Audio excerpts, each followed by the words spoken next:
अब जरा बात कर लें। देखिए, पता नहीं राहुल जी ने किससे सर्वे कराया, अब भावेश से ही कराया होगा तो पता नहीं उन्होंने, लेकिन ये बोल दिया कि भाई 150 सीट का मामला रह गया चुनाव में। आप तो घूम रहे लोगों के बीच में, क्या है माहौल?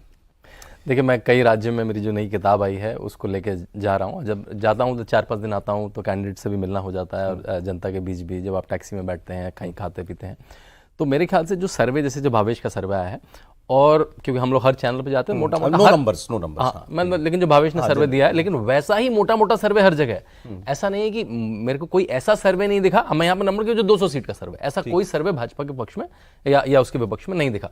तो ट्रेंड वही है। हाँ, सीटों की बात हो सकती है आगे या पीछे। देखिए, जैसे इन्होंने 272 पर सवाल है, ये कोई नहीं, मेरे ख्याल से कोई भी नहीं, कहीं पे ये सवाल ही नहीं कि 272 में सवाल है।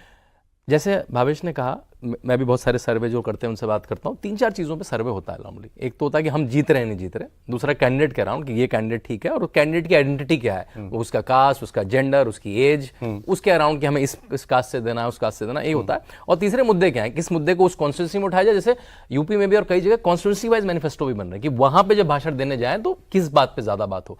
जैसे आपको जो पश्चिमी उत्तर प्रदेश में बात होती दिखेगी रैलीज में, वो आपको पूर्वी उत्तर प्रदेश में नहीं दिखेगी, क्योंकि पश्चिमी उत्तर काफी रिच जगह है, पूर्वी उत्तर से थोड़ी सी अभी भी एक उतनी संपन्न जगह नहीं है।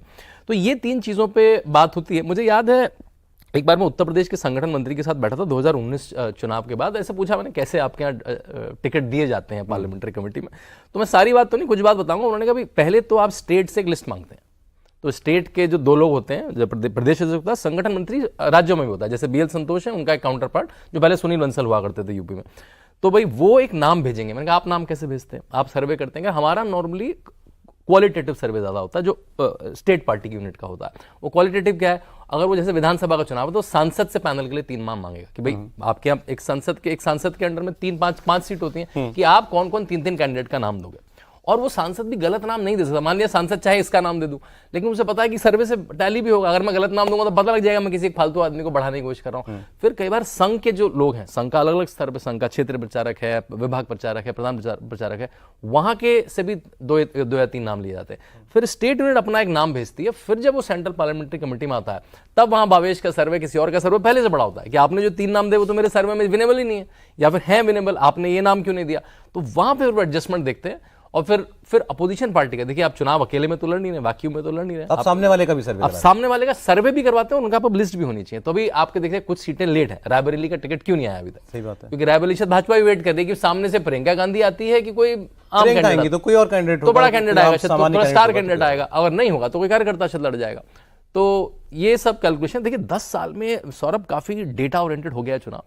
तो नरेंद्र मोदी ने सबको फोर्स कर दिया है कि भाई अगर आप इलेक्शन ढंग से नहीं लड़ेंगे, आप ऐसे ही तुक्के से दे देंगे कि 40, पहले हुआ भी करता था, मुझे याद है भाजपा में भी, कि भाई 5 बड़े मंत्री इनके कोटे की सीट है, भाई ये 50 सीट ये बता देंगे, 50 सीट ये अपनी पर्ची दे देंगे, और वैसा मोटा मोटा टिकट हो जाएगी, और उसी से लोग हारते जीतते थे। बीजेपी जो है, मतलब नरेंद्र मोदी इलेक्शन साइंस पे लड़ते हैं, जैसे इन्होंने कहा, डेटा पे लड़ते हैं, साइंस पे लड़ते हैं, या इमोशन पे लड़ते हैं, फीडबैक पे लड़ते हैं? पूरी तरह से डेटा पे, डेटा के आधार पे पूरी तरह से है। और जो अपना उनका चीज़ों को समझने का जो तरीका है ना, बड़ा ऑब्जेक्टिव है, मतलब यथासंभव ऑब्जेक्टिव जिसे कहते हैं। जैसे अभी एक उदाहरण देके मैं आपको बताऊं कि देवरिया के कैंडिडेचर को लेकर चर्चा होनी, रमापति त्रिपाठी वहाँ पे सिटिंग सांसद, रमापति त्रिपाठी के बारे में बीजेपी का किसी नेता से आप बात करेंगे, एक्सेप्ट जो सोर्सेज के द्वारा मैं कह रहा हूँ इस बात को, कि मुख्यमंत्री योगी आदित्यनाथ, उनके अलावा किसी से पूछे तो वो कहेगा कि रमापति त्रिपाठी जी को टिकट मिलनी चाहिए।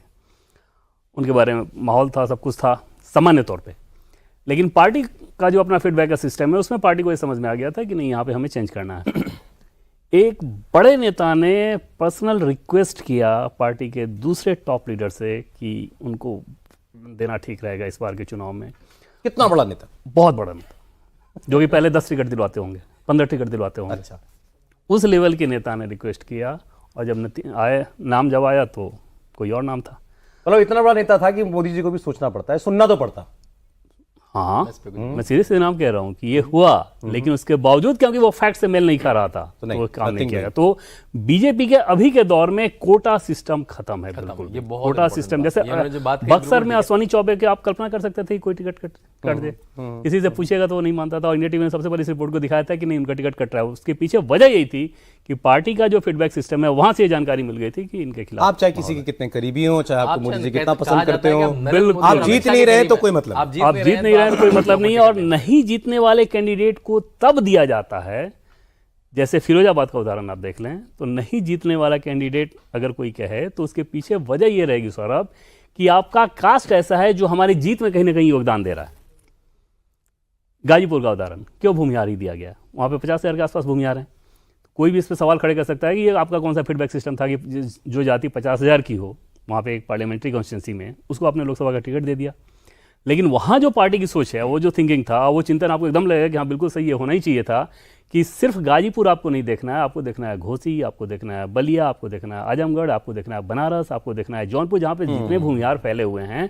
तो अगर उस कास्ट से आप एक भी टिकट ना दें तो समझिए वो मामला कहाँ जाएगा। ठीक है, तो उस कंडीशन में तो ये भी एक फीडबैक का ऐसा सिस्टम है जो सतही तौर पे आपको लगेगा कि यार ये किसको दे दिया, लेकिन थोड़ा सा पीछे जाएंगे तब समझ में आएगा कि नहीं, इसके पीछे भी एक वैज्ञानिक अरे बीजेपी